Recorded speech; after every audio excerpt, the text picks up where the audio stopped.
All right, while we're grabbing powerful people by the beard, let's continue and talk about some of the billionaires who are running this thing. I'm on a roll. I'm going to offend the Federal Reserve. Let's go after Gates and Elon Musk as well, and the rest of these technocrats who are ultimately behind this.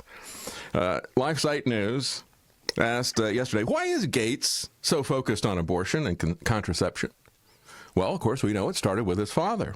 He was asked back in 2003 by Bill Moyers at the time. He said, why are you so passionate about reproductive issues?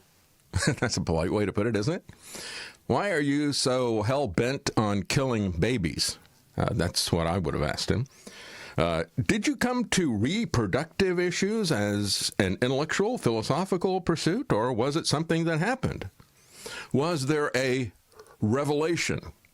Well, actually, there is a revelation about Jesus Christ that talks about a lot of this stuff and the hearts of people like this, the powerful men who were part of Pharmakia, the powerful men who would not repent of their murders. So, yeah, there is a revelation that pertains to people like him. Well, he replied, my dad was head of Planned Parenthood. It was a very controversial thing to be involved with that, but it was so fascinating, he said.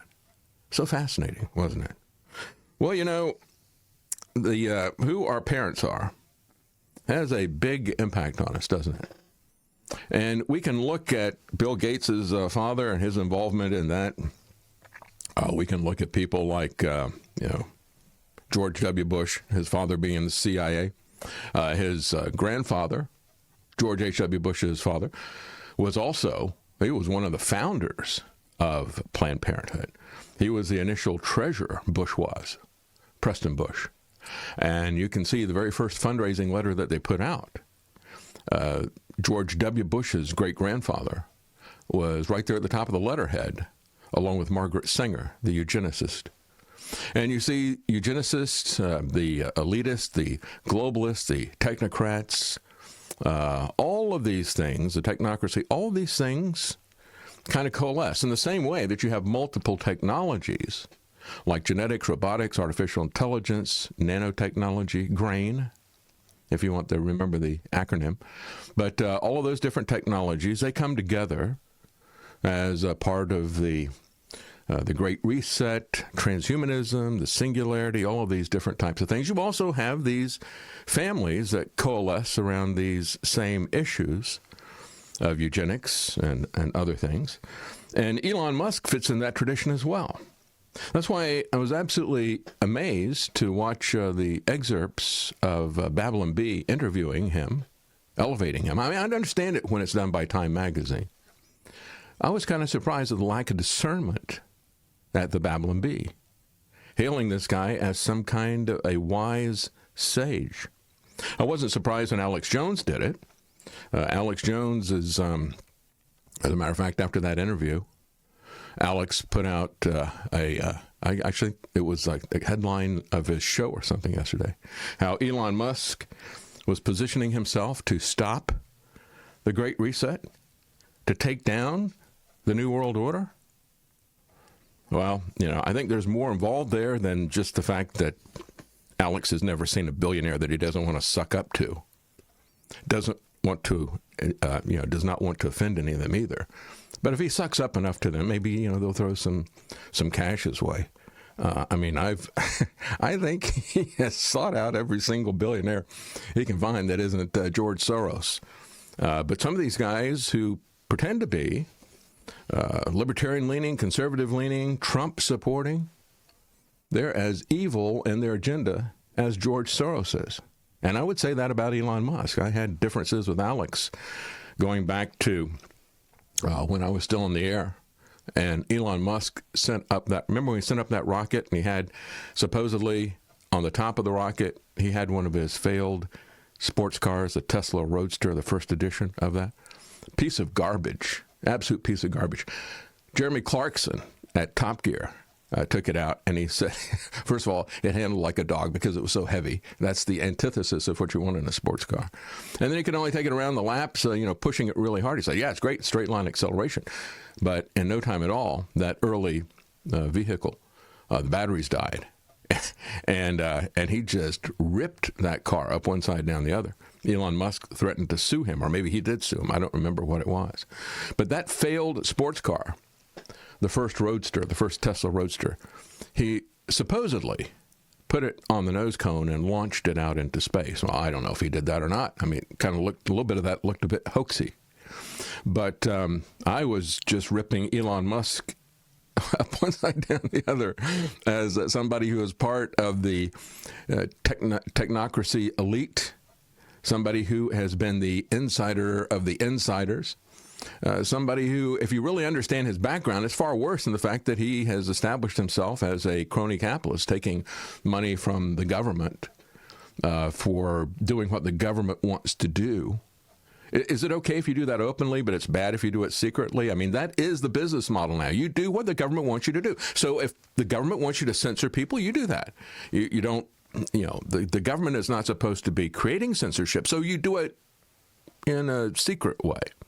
But hey, the government's upfront about the fact that they want everybody to drive a battery-powered electric car, so you can be a government deputy, and you get paid handsomely for doing that.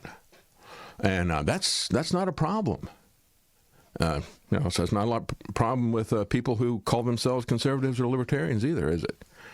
So when we look at this, it was his grandfather, Joshua Haldeman, who had to flee Canada because the government came after him. He started a technocracy party that was trying to get rid of democracy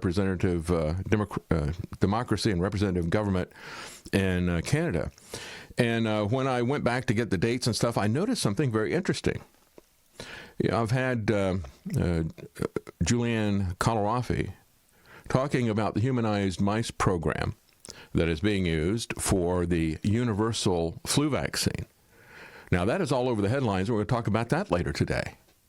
But the universal flu vaccine that they've always worked for, now it's going to be the universal corona vaccine, because we renamed the flu corona. So this is going to be the universal corona vaccine. It's being put out by the military. And, of course, the people who are funding this humanized mice research that Julianne Colarafi, you can find her at fetalindustry.com. I had her on a couple of times to talk about this, and she said it's really kind of strange that they would go to this area that's kind of conservative in Canada, the Saskatchewan province and Saskatoon, the city there, and that there would be, she said, but, this kind of research that they're doing was technically illegal in the United States, so they had to get out of the United States and fund it kind of surreptitiously. It's being funded by all these different Defense Department agencies, DARPA and many others, and we'll get into that later. But I thought it was kind of interesting because there's a connection with Elon Musk's family into Saskatchewan. He was, his grandfather, Haldeman, was got his place in political history. This is an abstract from the Canadian Chiropractic Association, because he was also a pioneer in chiropractic in Canada. But they said, well, we also got a place in political history in Canada because of Technocracy Incorporated of Canada, his national chairmanship of the Social Credit Party during the Second World War, and his unsuccessful bid for national parliament. His vocal opposition to communism during the war briefly landed him in jail, and his 1950 relocation of his family and practice to South Africa would open a new page in his career as an aviator and explorer. As many people are pointing out, before Elon Musk was thinking about Mars and cars, he was working on a Saskatchewan farm. He's got very deep roots in that area, says this article from Post Media News.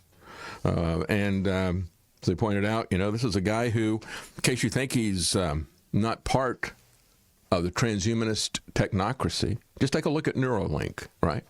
That in and of itself would earn him a place in infamy in my position. Neuralink to create devices that can be implanted in the brain. That is beyond creepy, but it is part of it's exactly what you would expect of somebody of this type. Before Musk was thinking about how to send people to Mars or to plug our brains into computers, he was doing chores on the grain farm of his cousin there in Saskatchewan, waiting for his mother to arrive in Canada from South Africa, where she had been taken by his grandfather, fleeing the government. Musk's time in Saskatchewan was brief, but his family roots in the province go very deep. His grandfather, Joshua Haldane, moved the family to Herbert in southwest Saskatchewan from Minnesota in 1906 when the grandfather was 4 years old. His time in Saskatchewan was far from boring. He joined forces with a new political movement called technocracy, which was temporarily outlawed. He worked to establish the country's first chiropractic association and school. He waged a public health campaign against Coca-Cola. Haldeman was also passionate about politics. He was staunchly anti-Nazi and anti-socialist and anti-communist. But there is an authoritarian aspect to the technocracy nevertheless. Is he against dystopian totalitarianism? Or is he just against his competitors? Yeah, I mean, we could say, well, Adolf Hitler, he wasn't all bad. He was staunchly anti-communist. Or you could say Stalin wasn't all bad. He was staunchly anti-fascist. Well, to say that somebody who is a technocrat, somebody who pushes the technocracy, that kind of science fiction elitist dystopia, to say they're not all bad because they oppose both the Nazis and the communists doesn't really tell us anything. One thing that his life does tell us, his grandfather's life does tell us, was that he was involved in creating the Technocracy Party in Canada. He began in 1936. He was there from 36 to 41, so for 5 years. He became the leader of that party. Now, if you really want, I think, the best commentary on the attitudes and the goals of the technocracy, I think you'll find it in H.G. Wells' fiction book, science fiction book, 1933, Shape of Things to Come. Now, that was written in 1933. Perhaps you're more familiar with the movie, and I think it was possibly the movie that kicked off the movement in Canada that Musk's grandfather eventually headed, because it was 3 years later in 1936 that a movie was made. Not The Shape of Things to Come, but just Things to Come, if you remember that. Alexander Korda was the director. It was pretty good special effects for 1930s. But if you look at, forget the actor, was it Raymond Massey or something? But they were very, very authoritarian, very fascist, and they ruled the world with an iron fist based on their superior technology. It was a technocracy, a fascist technocracy, with the elites imposing global peace. Now, isn't this what we have always seen from the UN, from these globalists, and so, we can impose peace, safety for everybody. That was the vision of H.G. Wells. So if you want to know what Elon Musk's grandfather tapped into, it is that zeitgeist. Technocracy is a government designed to use science and technology. The movement was temporarily banned by the Canadian government out of fear that its members planned to overthrow the government by force. Why would they say that? Well, these people in Elon Musk's grandfather's political party actually marched around in uniforms, and they had a flag. Yeah, pretty amazing. And the flag was the yin-yang flag, the monad, the yin-yang symbol. It was a uniformed movement that marched with a flag aimed to replace democracy with a society led by engineers. And he was somebody who was an influence on Elon Musk in a very large way. Jill Lepore, who is a historian at Harvard University, looked at the influence of Musk's grandfather on Elon Musk. She said, believing, as she characterizes the technocracy, believing that science and technology could cure all ills, Haldeman campaigned for the capitalist monetary infrastructure to be replaced, listen to this, to be replaced by a new universal currency. Now, they would base that universal currency on a unit of heat, the erg. Now, this is not the only time that people have suggested replacing fiat currency or gold or silver or whatever with energy. And if you look at what happened after Bretton Woods II, we created the petrodollar, which was essentially that. But this would be very direct. Why? Because energy is at the core of your being able to control people, even more fundamental than the money. You can't go anywhere, you can't do anything, you can't raise food, you can't heat your home even without the energy. So why not just dispense of the intermediate step of having a fiat currency and just go with the energy? And let me tell you, this is why they have focused energy as being the key point of attack with the environmental movement.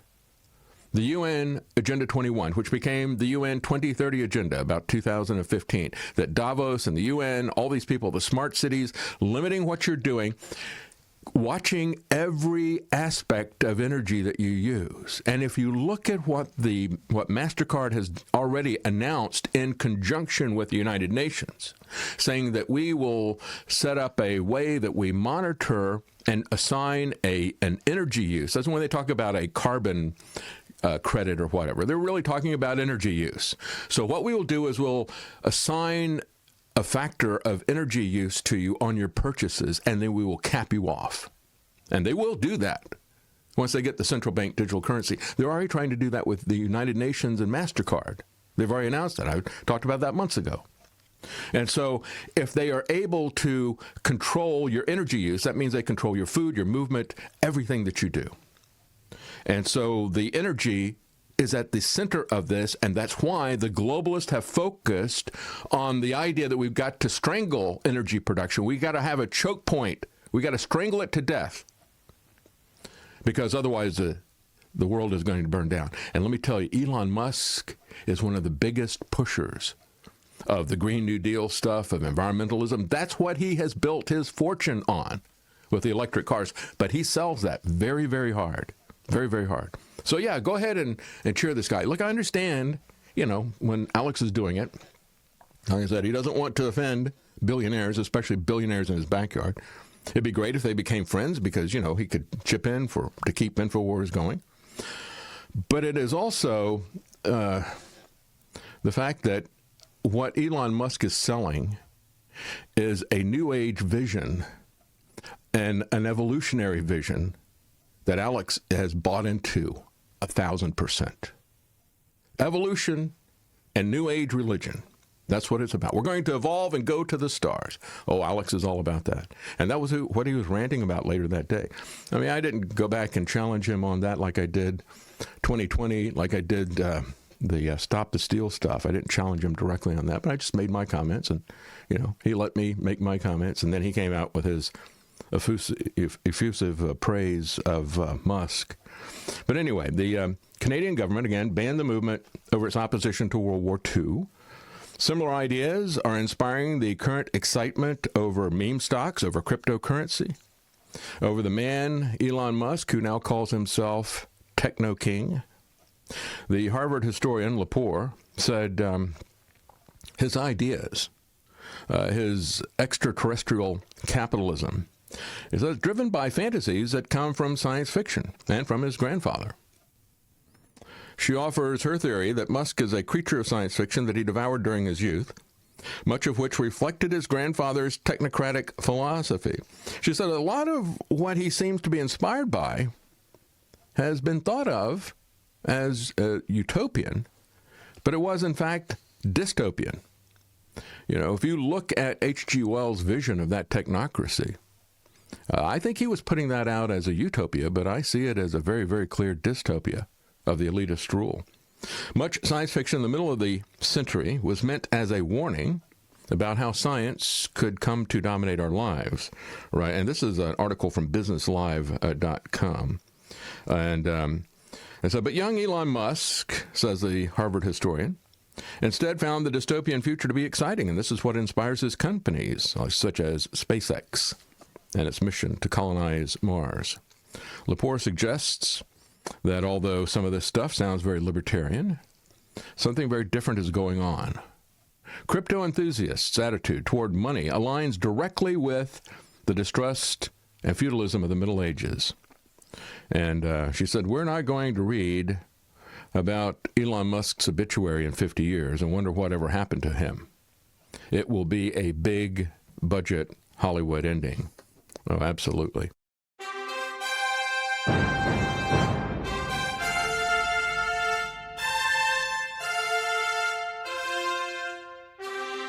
The common man. They created Common Core to dumb down our children. They created Common Pass to track and control us. Their Commons Project to make sure the commoners own nothing. And the communist future. They see the common man as simple, unsophisticated, ordinary. But each of us has worth and dignity created in the image of God. That is what we have in common. That is what they want to take away. Their most powerful weapons are isolation, deception, intimidation. They desire to know everything about us while they hide everything from us. It's time to turn that around and expose what they want to hide. Please share the information and links you'll find at thedavidknightshow.com. Thank you for listening. Thank you for sharing.